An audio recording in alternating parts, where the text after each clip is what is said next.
Hi, good morning. It's a sunny day here now in Palau.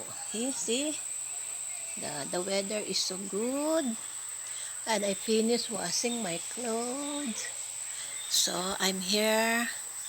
I want to continue my last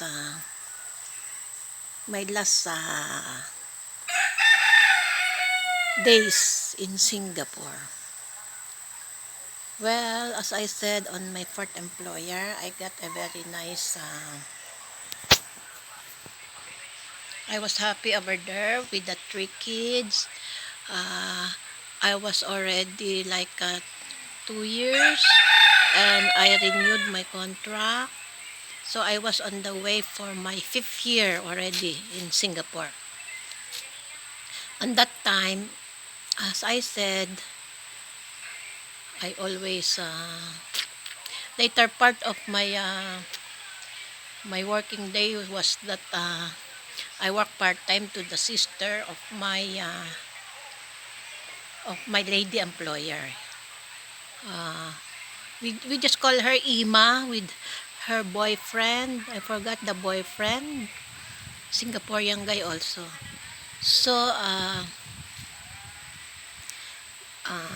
every Sunday I go there. One time I was surprised because the friend that was used to call me in Shelford Road. I was in Shelford Road, called me up in Lakeview. I said, how come you know the number here? I never give him the number. I don't know. He said, I was calling in Shelford Road, the usual number. And then how come it connected here? I was really surprised. So I didn't know that my employer was so intrigued because they learned that you see that guy was 56 years old and I think they tapped the phone and hear our conversation. That Singaporean guy always teach me how to make this the I don't know that kind of trade, right? I forgot. It's like the forex, something like that. So I learned to do that thing. He asked me to watch on TV and then I report him who gained and who lost what company like that. So that's it. So actually that guy was become my boyfriend for a short time. He was 56 years old. He was an old man already and I was like 38, 39 years old that time. So I didn't know that they always tap our conversation. So they know what what can we see or whatever, or what we're talking about or whatever. Uh, you see I could see that the Singaporean people are like suspicious or whatever. So because in that place in Singapore there in our work permit it indicates that no relationship with a Singaporean local. That's what indicates in our work permit. And then so every I think that Jimmy was the name of the guy and every day off before I go to my part-time during my off after my church service, we could see each other and we go hang around somewhere in Marina and just just the few nice spots. One time he took me to this the cremat crematorium. That the one that put the ashes after cremation and the cemetery. They have a very nice cemetery. It was just like uniform and just cross a number and like that. And then he showed me his relatives over there, and then one time he brought me somewhere in a place that he said he grows up to that place somewhere by the sea, a very nice open Open sea. Very nice. I like the place. So I think I like that guy. He's very nice, and then we did able to one time I was with him with in Christmas Eve. So I asked my employer, can I go on the Christmas Eve? So we went out on that Christmas Eve. He showed me around, very nice, how it is a Christmas time in Singapore. Very nice, very nice. We have a nice. The only thing that I miss so much there is I wanted to go to a cruise, local cruise for a while, or go to Johor Bahru by train, but I couldn't because we are not holding our passport. The passport is belongs to the employer. That's the sad part. So I could only roam around inside Singapore. Usually that Jimmy wants me to take along somewhere in Malaysia, but we did not able to do so. That's it. They are very, I think Singaporean are stingy people, kiasu people, kiasu. Uh, they think they are the best. Oh. And they are not, if their maids are in a relationship, they are not happy about that. Actually, they are supposed to be happy because you are inspired and you can very nice in. And then one time, this Jimmy came to the house, to my employer's house. Uh, there were some workers then that time. They are fixing the kitchen, and so they also with. They are, she's just there around doing nothing, just okay, something like that. And then that thing came to the knowledge of the couple.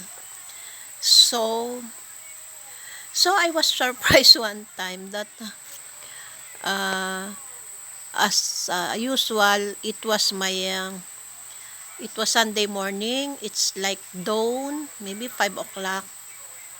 I was ready to go to the church, and I was wondering that time why the baby Roslyn, I called her sweetheart, was not sleeping in me in because they know during in the morning of Sunday the girl would got with me, but on that time they they took her with them to sleep, so I don't mind.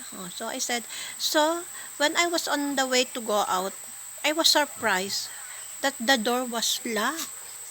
The door was locked. I was already ready to go. I was in a dress to go to church, and the door was locked. So I asked the other my companion, the other maid, the Indonesian, oh, how come is the key not with you? No. Uh, she said that yeah, the sir uh, told me no, you no go outside. Oh, but I need to go to church, I said. So I just waited for them to wake up. So I did not able to. I don't know if I. And then later they went down, and it's so funny. I have this surprise of my life, and then they said my plane ticket is ready. I am going home. I am going. I will have to have a flight on that time around 1 o'clock. Oh, indeed. Oh, really? So what I can what because they said, because you see you got a boyfriend and so and so, and uh, it's just like that, just the same in my very first employer. The surprise was the same. So I think on that second time I was not so surprised anymore, and besides I was already 5 years and I was really missing to go home, so I did not elaborate to change employer. I did not fight it anymore, because on that time also my sister went home just like yesterday because my brother-in-law died. So I wanted to go home also. Okay, fine. So okay, never mind. Can I just go out and just I just ask because in the INC you need to have a this transfer something like that. So I went to town, go to my church and get the transfer. And then I also called my boyfriend. So I told him, okay, I'll be going home. Why? He just asked why. He was so surprised. Eh, never mind. I said, never mind. Then if you want to, maybe you can just go to the Philippines. I told him. Okay, maybe I just follow you. And if I could not come back, oh, never mind. But I have that baggage. So I prepared my baggage. But I could not take, I don't know what's I don't remember that my employer told me to leave the one package. So I left it, one box of package, and I'm just bringing something like one. I I don't know, I don't remember much, but I think I have an excess baggage that they asked me just to leave and they could send it to me to the Philippines. So no problem. And I think later they sent it to me also. And then I came home like already midnight. So I came home to my house around already. So my children was very surprised to see me unexpectedly came home. They were very happy at the same time really surprised, and on that time my it's my wake of my brother-in-law, so we go straight to the wake of my brother-in-law. And my sister also was surprised that I followed her up just after a day, after a night, because she went home like yesterday, and now I'm there. Well, I think that is my fate in Singapore, and no problem for me. I did not able to go to Canada anymore because as I have a Canadian prospective employer, and then when I told my kids, especially my Kai, oh mommy, can you please before you go home, before you go somewhere more, before you proceed to someplace more, can you just come home again for a while? So that's it. So on that time, it was and then my boyfriend then Jimmy was really worried about. I think I like him and he really liked me, and but you see in the Philippines there's no divorce.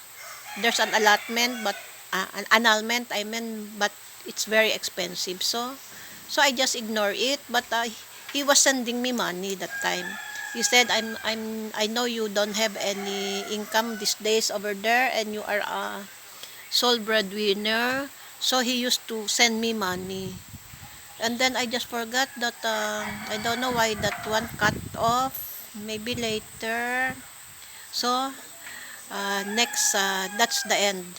That's the end. I end up in Singapore exactly 5 years.